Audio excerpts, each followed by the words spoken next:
Фура с продуктами сгорела на территории торгового центра на улице Мулланура-Вахитова. По словам очевидцев, сперва вспыхнула кабина грузовика, и почти тут же пламя поглотило и саму фуру. Машину еще успели разгрузить. Там были тонны сгущенного молока. С места происшествия репортаж Юлии Гоголевой.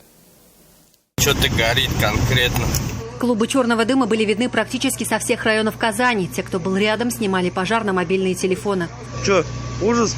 Как рассказали очевидцы, сперва загорелась кабина грузовика. Водитель едва успел выскочить на улицу, как пламя охватило ее полностью и перекинулось на фуру. В ней тонны сгущенного молока. Пожарные приехали за считанные минуты, но автомобиль было уже не спасти. Около 15 минут огнеборцам понадобилось, чтобы справиться с пламенем. К тому времени огонь распространился на 30 квадратных метров.